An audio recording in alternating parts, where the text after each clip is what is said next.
Good morning everyone. I am Vidya Jyoti, Assistant Professor of Mathematics and Statistics. Today I am going to teach you squeeze theorem. What is squeeze theorem? We will see. Squeeze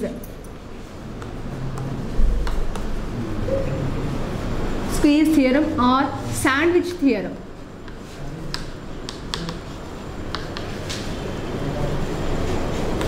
So this is squeeze theorem. Other name of squeeze theorem is nothing but sandwich theorem. What is the statement of a squeeze theorem? We'll see. Suppose if sigma u is Sn and Tn and Un are the three sequences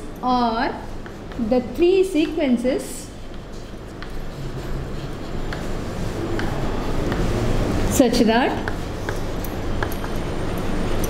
first condition Sn less than or equal to Un less than or equal to Tn for all n greater than or equal to m, and second condition if limit Sn equal to limit Tn equal to L, then we have to show that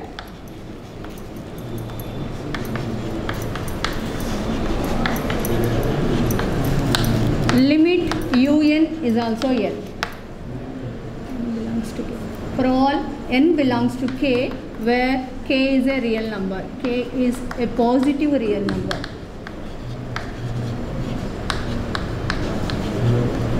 Right?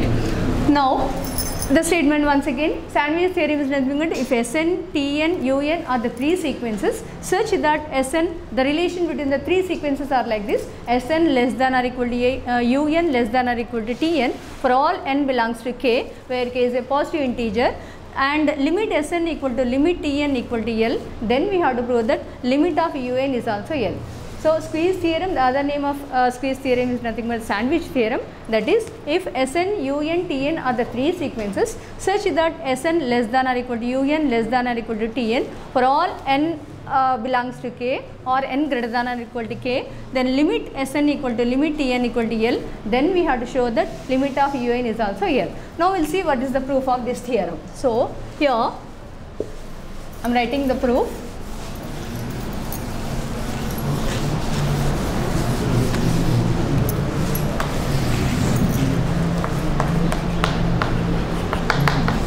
So here he gave that Sn, Tn and Un are the three sequences.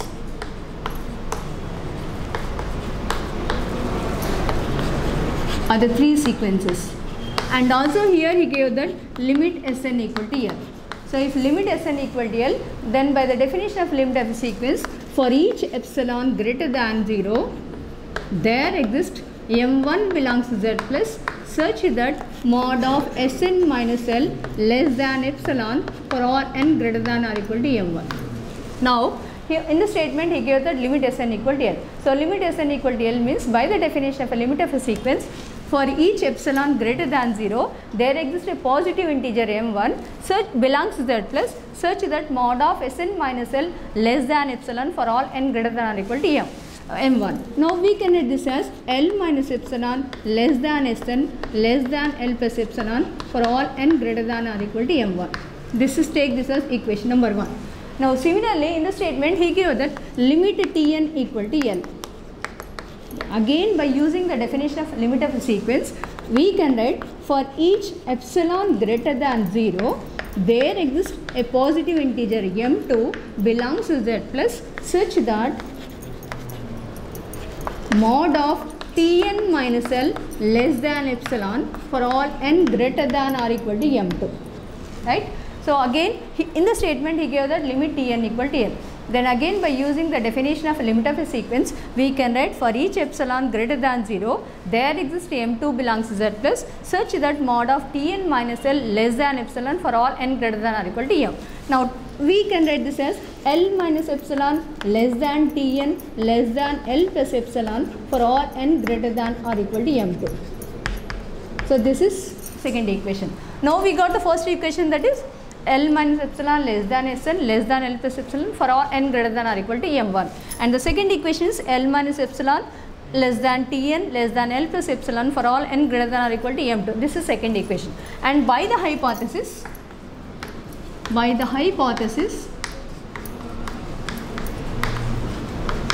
he gave that n is greater than or equal to k. Now we can, and also he gave that Sn less than or equal to Un less than or equal to Tn for all n greater than or equal to k. Now let us assume that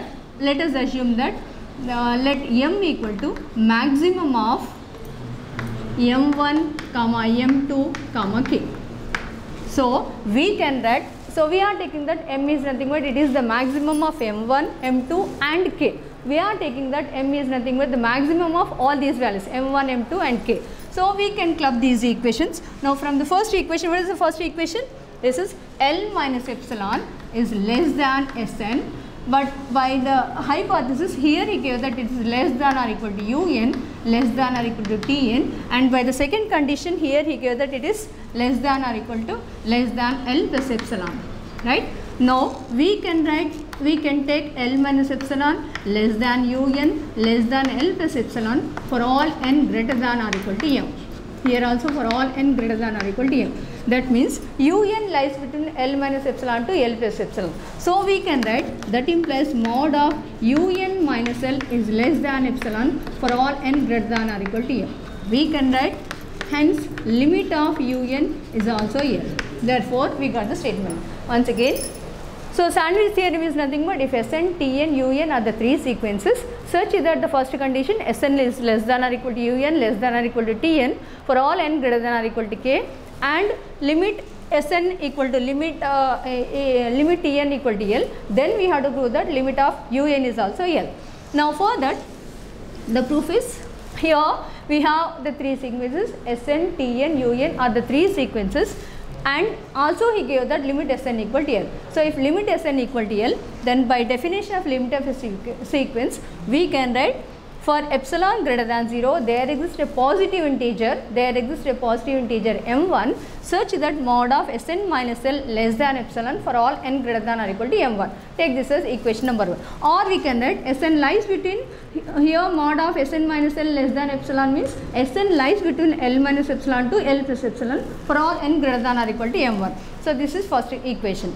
Once again, so limit Sn equal to L means by the definition of limit of a sequence, for each epsilon greater than 0, there exists m1 belongs to z plus such that mod of Sn minus L less than epsilon for all n greater than or equal to m1. So we can write this as Sn lies between the neighborhood L minus epsilon to L plus epsilon for all n greater than or equal to m1. Take this as equation 1.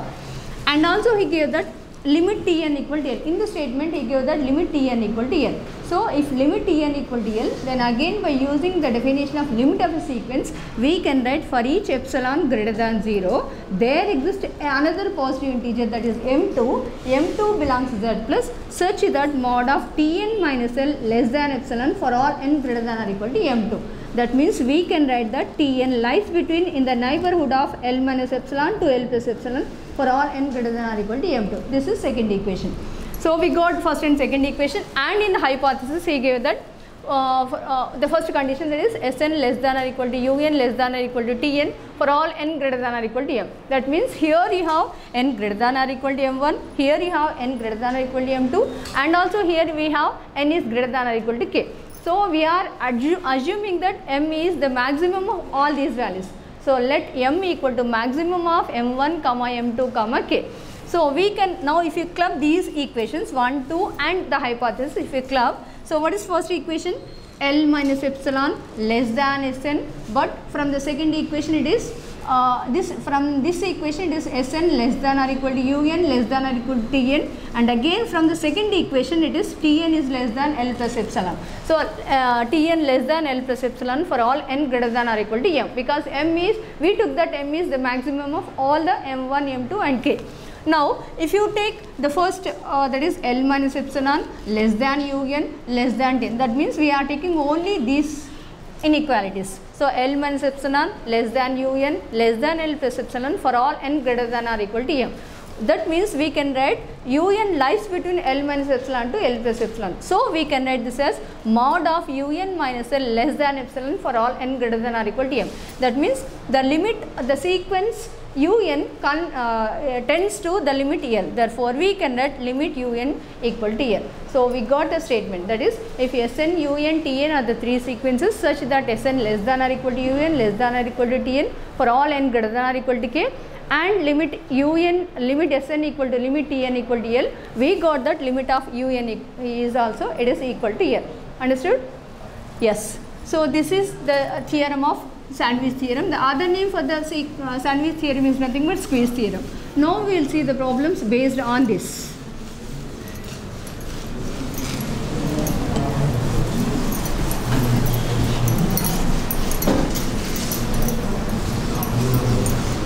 Now, first problem, that is, prove that limit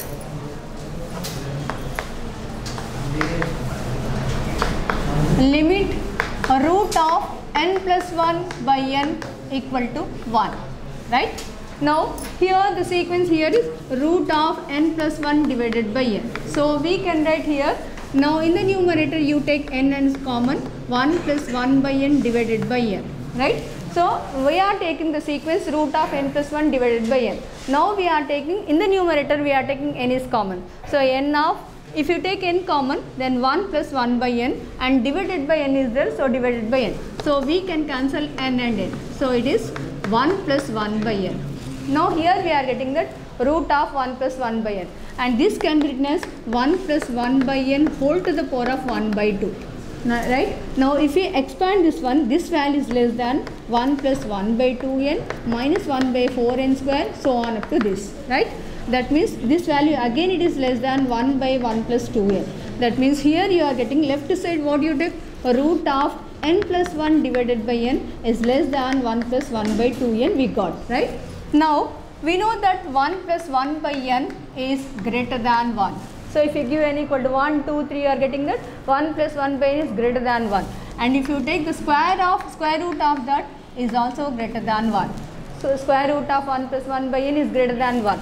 And if you take LCM, so you are getting that this is also greater than 1.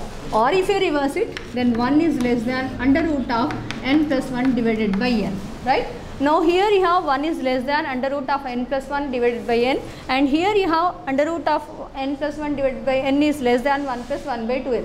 Just club these two. So, 1 is less than, so we can write 1 is less than n plus 1 divided by n, which is less than 1 by 2, 1 plus 1 by 2n, right?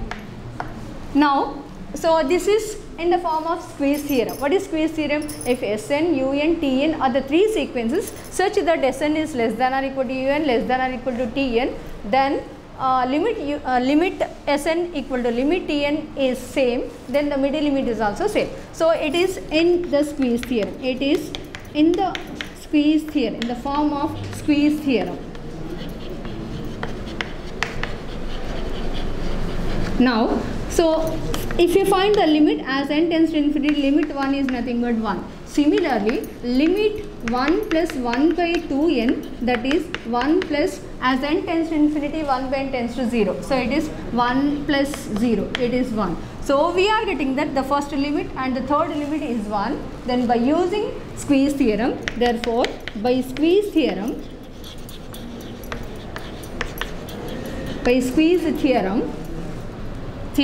limit square root of n plus 1 divided by n equal to 1. This is the problem. Once again, show that limit under root of n plus 1 divided by n equal to 1. We have to prove the limit of under root of n plus 1 divided by n equal to 1.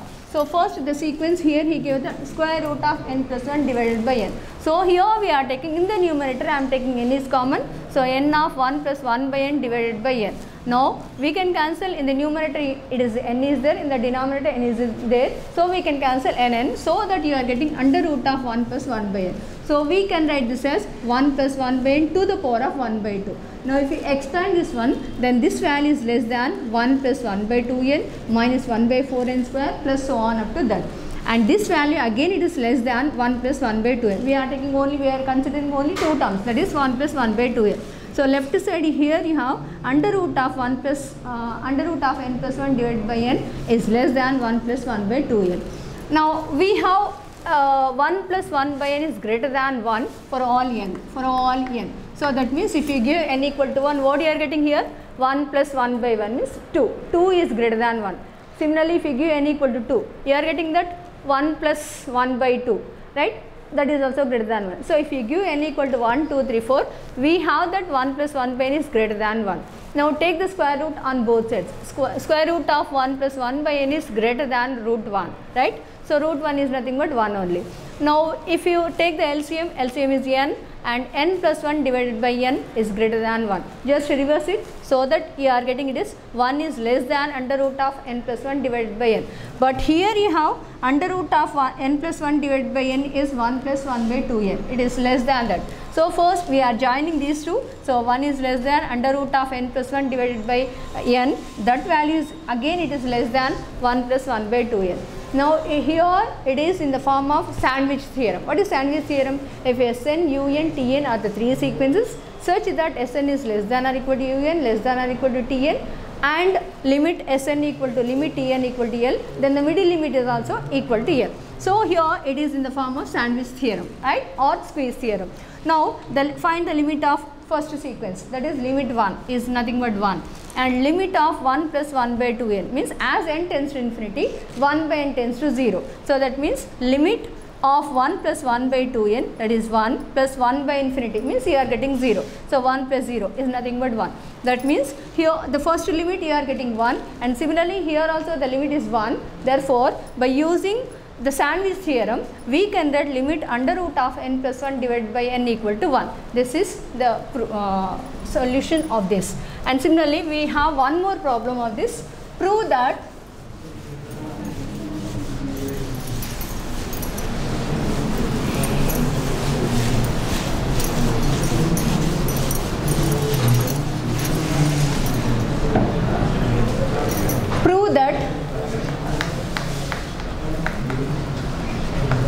limit n tends to infinity 1 plus 1 by n plus 1 whole square plus 1 by n plus 2 whole square so on up to plus 1 by n plus n whole square equal to 0.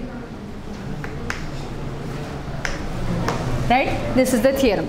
Now for this, let us assume that Sn equal to 1 by n plus 1 whole square plus 1 by n plus 2 whole square so on up to plus 1 by n plus n whole square. Right? So now we are taking what is given in this question, we are taking that as Sn. Now for 1 less than or equal to m less than or equal to n. So we are considering that 1 less than or equal to m less than or equal to n. For this just I am adding n. So n plus 1 less than or equal to n plus m less than or equal to n plus m. Right? Now again similarly n, if I take the square, that is also less than n plus 1 whole square less than or equal to n plus m whole square less than or equal to n plus n whole square. Right? Now if you take the reverse, that means if it comes in the denominator, it is greater than or equal to 1 by n plus m whole square is greater than or equal to 1 by n plus n whole square. Right? So if you take the, it is in the denominator, so it becomes the sign changes less than or equal to means it is greater than or equal to this one. Now putting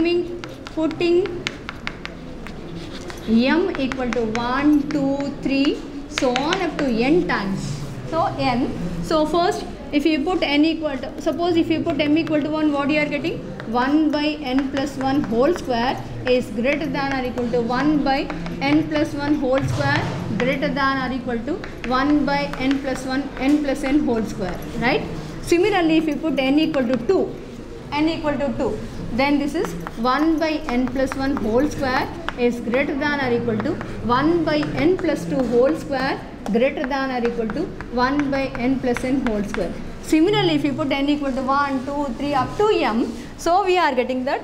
So if you like this, if you put m equal to n, then this is 1 by n plus 1 whole square is greater than or equal to 1 by n plus m whole square greater than or equal to 1 by n plus n whole square. So putting all m equal to 1, 2, 3 and add all these inequalities. After that, add all these inequalities. Add these inequalities. add these inequality, means first you put m equal to 1, then you are getting this inequality, m equal to 2, you are getting this. Similarly, n equal to m, you are getting that equality. After that, add all these inequalities. So what is first inequality? 1 by n plus 1 whole square plus what we are doing? We are adding 1 by n plus 1 whole square. So on up to how many times? N times. That means here you are getting that if you add all these inequalities, you are getting that 1 n by n plus 1 whole square is greater than or equal to 1 by, if you add first one, what you are getting?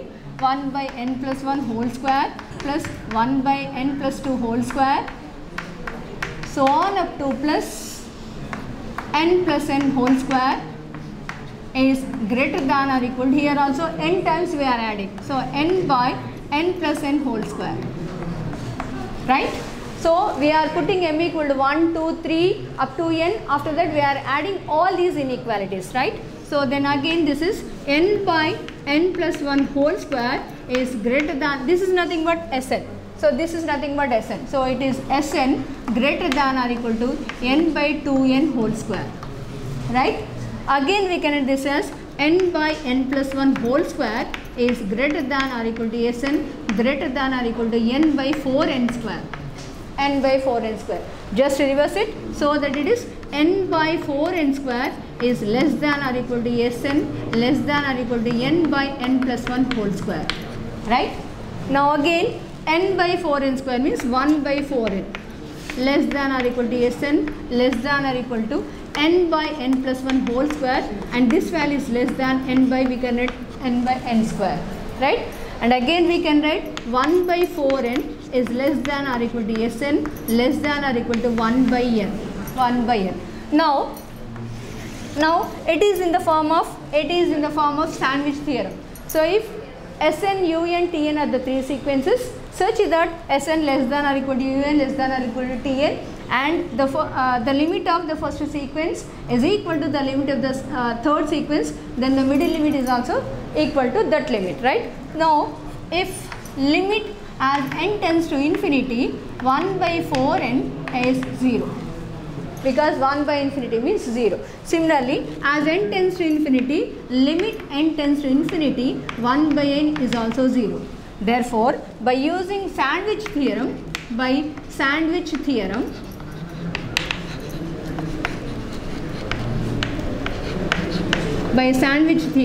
limit Sn is also equal to 0. So what is Sn? What is Sn? What we assume? That is 1 by n plus 1 whole square plus 1 by n plus 2 whole square, so on up to plus 1 by n plus n whole square equal to 0. This is the problem. Once again, so here show that limit n tends to infinity, 1 by n plus 1 whole square plus 1 by n plus 2 whole square, so on up to 1 by n plus n whole square equal to 0. We have to prove that limit of this sequence that equal to 0. So for that, let us, whatever he is giving the statement, we are taking that as the sequence is Sn. Let us assume that Sn equal to 1 by n plus 1 whole square plus 1 by n plus 2 whole square, so on up to 1 by n plus n whole square. Now for 1 less than or equal to m less than or equal to n, for 1 less than or equal to m less than or equal to n, now we are adding n to everywhere. So n plus 1 less than or equal to n plus m less than or equal to n plus n. Now take the square on everywhere. So n plus 1 whole square less than or equal to n plus m whole square less than or equal to n plus n whole square. Now if you reverse it, that is 1 by n plus 1 whole square greater than or equal to 1 by n plus m whole square greater than or equal to 1 by n plus n whole square. Now putting m equal to 1, 2, 3 up to n and add all these inequalities. So putting m equal to 1, if you put m equal to 1 in this equation, that is 1 by n plus 1 whole square greater than or equal to 1 by n plus 1, instead of m we are putting m value is 1. So n plus 1 whole square greater than or equal to 1 by n plus n whole square, that is if you put m equal to 1. Similarly put m equal to 2. If you put m equal to 2, that is 1 by n plus 1 whole square greater than or equal to 1 by, in place of m what we are putting 2. So it is n plus 2 whole square greater than or equal to 1 by n plus n whole square. Similarly if you put m equal to 3, 4 like that up to n and add all these inequalities. If you add all these inequalities, up to n means n 1 by n plus 1 whole square plus 1 by n plus 1 whole square, so on up to n times. So it is n by n plus 1 whole square greater than or equal to, then this is 1 by n plus 1 whole square plus 1 by n plus 2 whole square, so on up to 1 by n plus m whole square. That is this one greater than or equal, here also 1 by n plus 1 n plus n whole square plus 1 by n plus n whole square up to n times. So it is n by n plus n whole square. Now n by n plus 1 whole square greater than or equal to, this is nothing but the Sn we took, that is 1 by 1 plus 1 square, 1 by 1 plus 1 square plus 1 by n plus 1 whole square plus so on up to 1 by n plus n whole square greater than or equal to n by n plus n whole square. Now it is n by n plus 1 whole square, this is nothing but Sn greater than or equal to n by 2n, n plus n means 2n whole square. Now this is n by n plus 1 whole square greater than or equal to Sn greater than or equal to n by 2n whole square means 4n square. Now that again we can write this as reverse, that is n by 4n square less than or equal to Sn less than or equal to n by n plus 1 whole square. So n by 4n square means 1 by 4n less than or equal to Sn less than or equal to n by n plus 1 whole square, that is less than n by n square. That means 1 by 4n less than or equal to Sn less than or equal to 1 by n, because n by n square means 1 n will get cancelled. So 1 by n, it is in sandwich theorem. So using the sandwich theorem, the limit of 1 by 4n is 0. Similarly, the limit of 1 by n is also 0. Then the middle sequence, that is also 0. That is limit 1 by 4n as n tends to infinity, 1 by infinity means 0. Limit 1 by n as n tends to infinity, it is 0. Therefore, by sandwich theorem, it is in the form of sandwich theorem. Then limit of Sn is also 0. So limit of Sn, what is Sn? What we took? 1 by n plus 1 whole square plus 1 by n plus 2 whole square, so on up to 1 by n plus n whole square. That limit is equal to 0. Right? This is the proof of the solution of the problem using sandwich theorem. So we saw the theorem, sandwich theorem, and also we did the problems based on this.